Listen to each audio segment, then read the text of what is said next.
अरे जी, वो विराट कोहली और अनुष्का आए थे।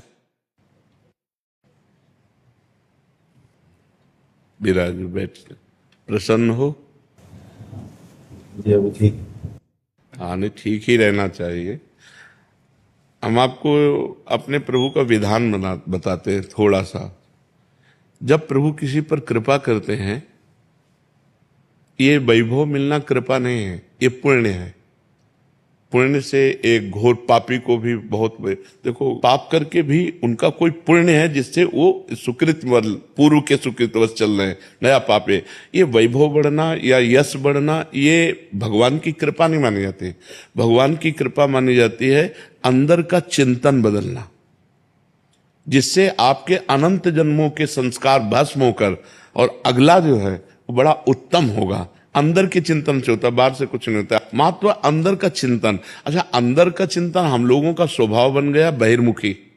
बहिर्मुखी मतलब बाहर, बाहर यश कीर्ति लाभ विजय, इससे हमको सुख मिलता है। अंदर से कोई मतलब नहीं रखता कोई, कोई विरला ही अंदर से।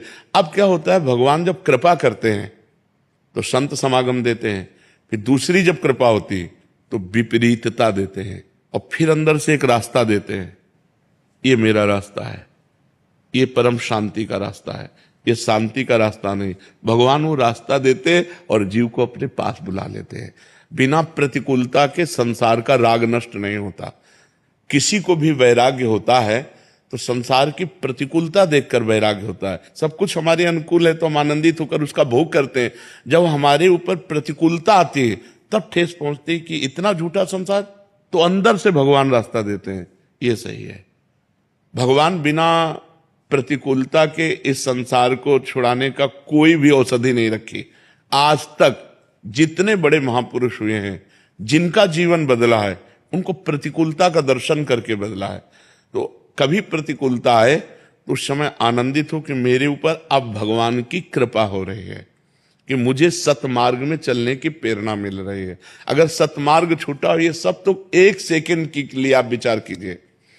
अब अपना सुधार कर लो, अपने जीवन को सत्य में ले आओ, तो अगला जो होगा वो बहुत जोर का होगा। चाहे जन्म हो तो श्रीवान कुलवान धनवान वैभव संपन्न ऐसे, और भक्ति की अनुकूलता, भक्ति की अनुकूलता। खास बात श्रीवान धनवान कुलवान नहीं, खास बात भक्ति की अनुकूलता। अगर इस जन्म में भगवत प्राप्ति नहीं हुई तो भगवान श्री कृष्ण ने गीता में कहा है कि मेरे भक्त का नाश नहीं होता। मैं कुलवान धनवान श्रीवानों के कुल में जन्म देता हूं और फिर पुनः भक्ति का माहौल देता हूं, और पूर्व का जो भजन छूटा हुआ हो वहीं से उसको। अब बिल्कुल ऐसे ही रहो जैसे रह रहे हो। अरे जी, वो विराट कोहली और अनुष्का आए थे। विराज बैठ प्रसन्न हो। जी अभी ठीक। हाँ, नहीं, ठीक ही रहना चाहिए। हम आपको अपने प्रभु का विधान बताते हैं थोड़ा सा। जब प्रभु किसी पर कृपा करते हैं, ये वैभव मिलना कृपा नहीं है, ये पुण्य है। पुण्य से एक घोर पापी को भी देखो, पाप करके भी उनका कोई पुण्य है जिससे वो सुकृत पूर्व के सुकृतवश चल रहे हैं, नया पाप है। ये वैभव बढ़ना या यश बढ़ना, ये भगवान की कृपा नहीं मानी जाती।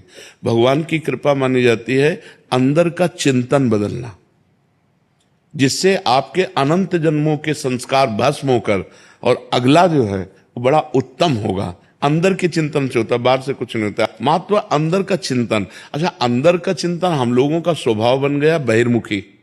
बहिर्मुखी मतलब बाहर, बाहर यश कीर्ति लाभ विजय, इससे हमको सुख मिलता है। अंदर से कोई मतलब नहीं रखता कोई, कोई विरला ही अंदर से। अब क्या होता है, भगवान जब कृपा करते हैं तो संत समागम देते हैं, फिर दूसरी जब कृपा होती तो विपरीतता देते हैं, और फिर अंदर से एक रास्ता देते हैं। ये मेरा रास्ता है, ये परम शांति का रास्ता है, ये शांति का रास्ता नहीं। भगवान वो रास्ता देते और जीव को अपने पास बुला लेते हैं। बिना प्रतिकूलता के संसार का राग नष्ट नहीं होता। किसी को भी वैराग्य होता है तो संसार की प्रतिकूलता देखकर वैराग्य होता है। सब कुछ हमारे अनुकूल है तो हम आनंदित होकर उसका भोग करते हैं। जब हमारे ऊपर प्रतिकूलता आती है तब ठेस पहुंचती है कि इतना झूठा संसार, तो अंदर से भगवान रास्ता देते हैं। ये सही है। भगवान बिना प्रतिकूलता के इस संसार को छुड़ाने का कोई भी औषधि नहीं रखी। आज तक जितने बड़े महापुरुष हुए हैं, जिनका जीवन बदला है, उनको प्रतिकूलता का दर्शन करके बदला है। तो कभी प्रतिकूलता आए तो उस समय आनंदित हो कि मेरे ऊपर अब भगवान की कृपा हो रही है, कि मुझे सतमार्ग में चलने की प्रेरणा मिल रही है। अगर सतमार्ग छूटा हो, ये सब तो एक सेकंड के लिए आप विचार कीजिए। अब अपना सुधार कर लो, अपने जीवन को सत्य में ले आओ, तो अगला जो होगा वो बहुत जोर का होगा। चाहे जन्म हो तो श्रीवान, कुलवान, धनवान, वैभव संपन्न ऐसे, और भक्ति की अनुकूलता, भक्ति की अनुकूलता। खास बात श्रीवान, धनवान, कुलवान नहीं, खास बात भक्ति की अनुकूलता। अगर इस जन्म में भगवत प्राप्ति नहीं हुई तो भगवान श्री कृष्ण ने गीता में कहा है कि मेरे भक्त का नाश नहीं होता, मैं कुलवान, धनवान, श्रीवानों के कुल में जन्म देता हूं और फिर पुनः भक्ति का माहौल देता हूं, और पूर्व का जो भजन छूटा हुआ हो वहीं से उसको। अब बिल्कुल ऐसे ही रहो जैसे रह रहे हो।